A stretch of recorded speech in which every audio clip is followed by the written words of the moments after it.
I could not be more angry right now. It's time for us to stand up with one voice for the trans community. Trump is going to war with trans activists, and things are getting intense.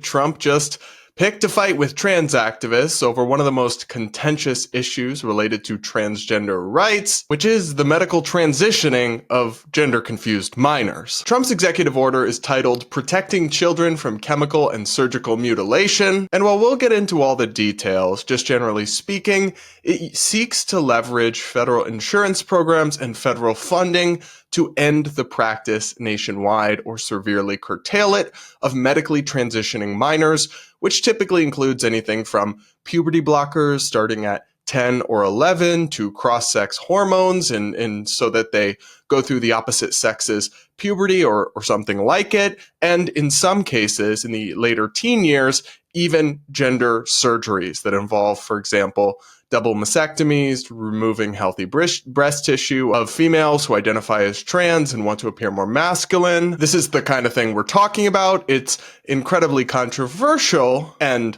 so is this order. The left-wing LGBTQ rights activist organization, the Human Rights Campaign, slammed this as a, quote, disturbing attempt to put the federal government between families and their doctors. Some of the reactions online, though, were decidedly less measured. For example, a popular left-wing account called Onion Person wrote, "This might not be politically correct and possibly even offensive, but if you voted for and support an HRT ban, referring to hormone therapy, at any age, I hope you live a very short life." Oh? More than 8,000 people liked that post, guys.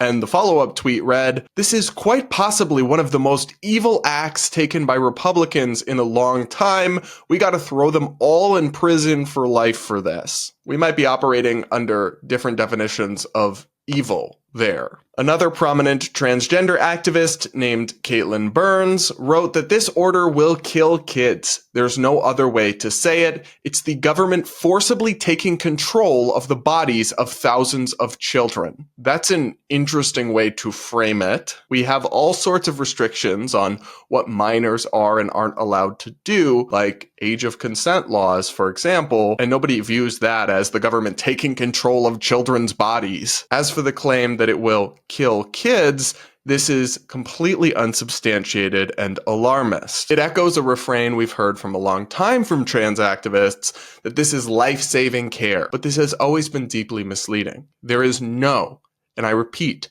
no quality research demonstrating or proving to any extent that these treatments reduce in transgender identifying youth. As the journalist Benjamin Ryan clarified on Twitter, the claim that prescribing puberty blockers and cross-sex hormones prevents suicide deaths is not supported by research, a fact acknowledged by ACLU litigator Trace Strangio before the Supreme Court last month.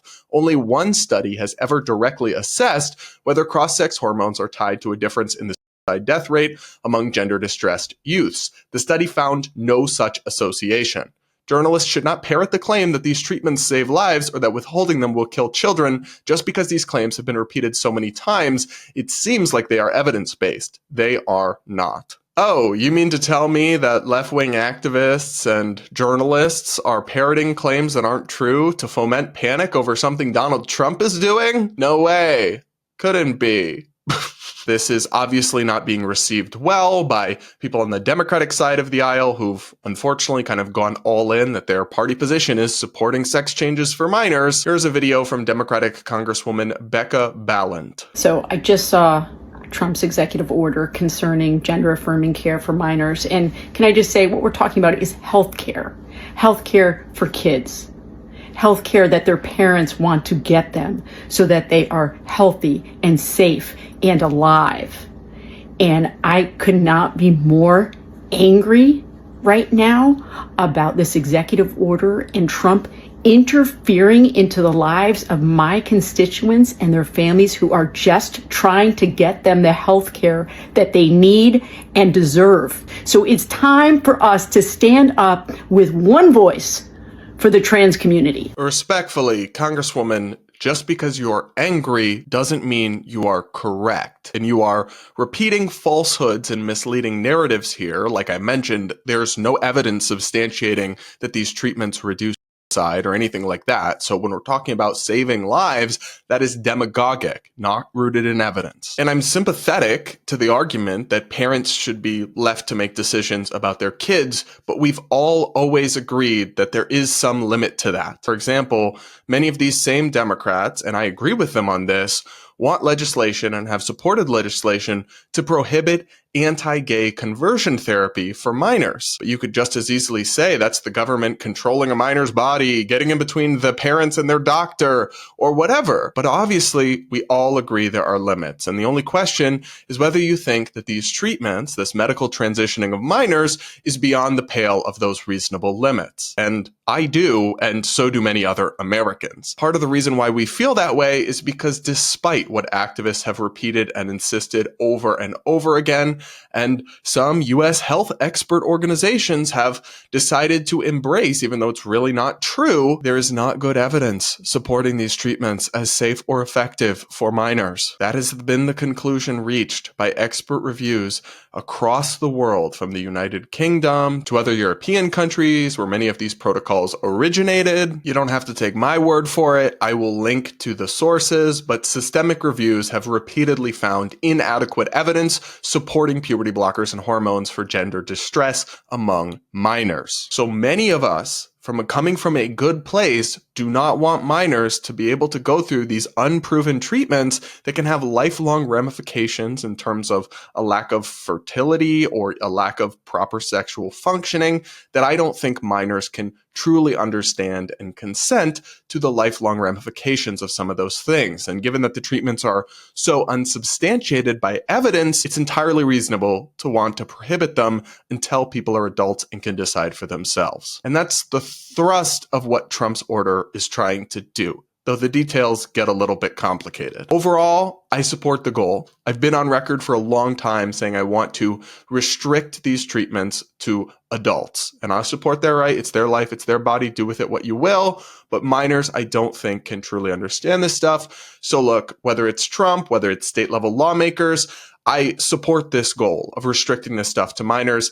And I have before that view was popular. I was saying this back in 2018 or 2019 when that got me canceled, attacked, and pushed out of an all-gay men's soccer club. And I got lots of backlash for it. Now it's become a more popular view and a lot more people are on board and welcome. But like some of us have been saying this. That said, I do have some questions and concerns about Trump's executive order. For one, I'm not a lawyer and I really can't speak to the legality of this, whether he can really just do this all via executive order without legislation or anything. It will face legal challenges and it could get blocked. The other problem with doing this by executive order is that even if this was successful and this order managed to curtail the practice nationwide, doing stuff by executive order means that the second a Democratic president comes back into the office, so say in 4 years is possible, they can just flip the switch and boom, allow it again. Or even potentially use some of the mechanisms like funding that Trump is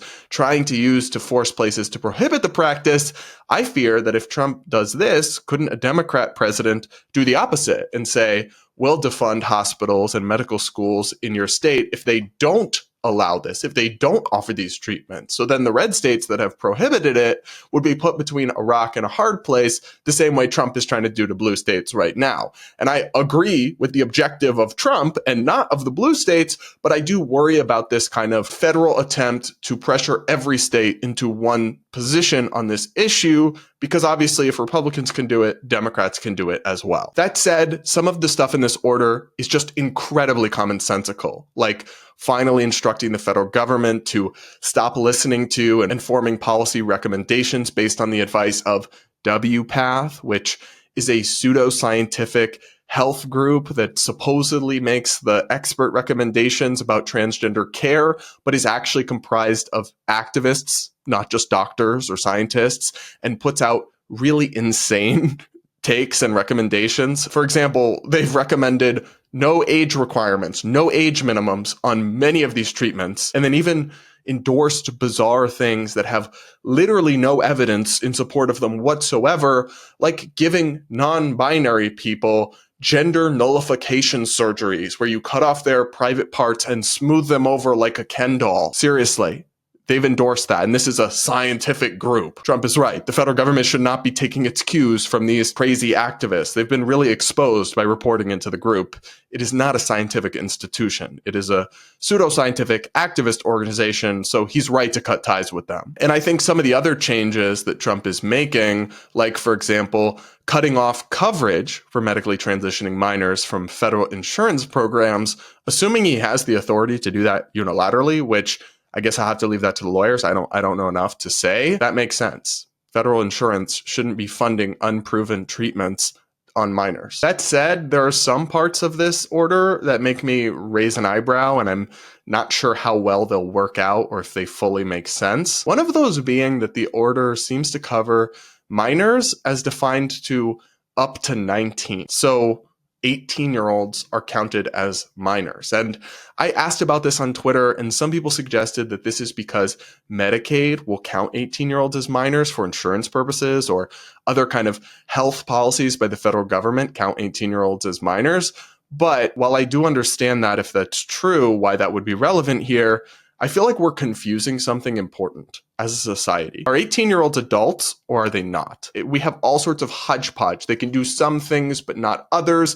They can sign up to go die in the military, but can't consent to taking hormone pills. Like, to me, if you're an adult, you're an adult, and you should have free choice and will over your body and your life. And if you're a minor, you're a minor. And maybe we've decided that with what we know about developing brain science, that the age of adulthood needs to be raised. Maybe it needs to be 19 or 20 or 21. I'm not against that concept, but I think we need to have a consistent standard. And then once people are legal adults, they should be free to do what they want. So the inconsistency here bothers me a little bit when it comes to 18-year-olds being included, even though I guess it might make sense if that's relevant to the federal policies at play here. And then there's another part of this order that gives me some pause. It reads, in consultation with Congress, work to draft, propose, and promote legislation to enact a private right of action for children and the parents of children whose healthy body parts have been damaged by medical professionals practicing chemical and surgical mutilation, which should include a lengthy statute of limitations. I have some concerns about that because, to be clear, at the time when these procedures were being carried out, the hormones, the puberty blockers, doctors across this country, it was totally legal for them to give this care, and it's what the medical authorities that they looked to for guidance told them was substantiated by the evidence,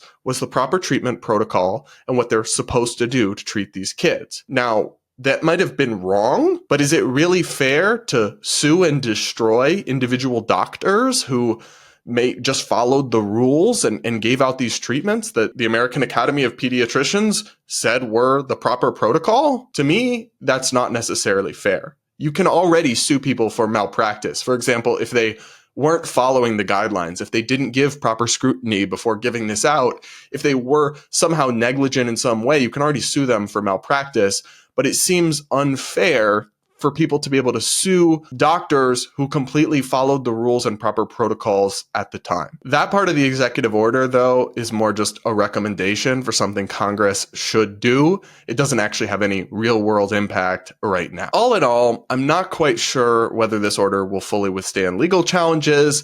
I don't know if every single part of it's going to work out, but look, the tide has shifted against the practice of medically transitioning minors and putting them through irreversible changes they can't understand based on scientifically unsupported notions about the best way to treat gender dysphoria. To me, that's a good thing. And the sooner we can end some of the barbaric practices that have happened in this field of medicine, the better. But what do you guys think? Let me know in the comments below. I would love to hear what you guys have to say. I always take the time to read the comments and like hearing you guys out. And do make sure to subscribe if you aren't yet, and do hit that like button.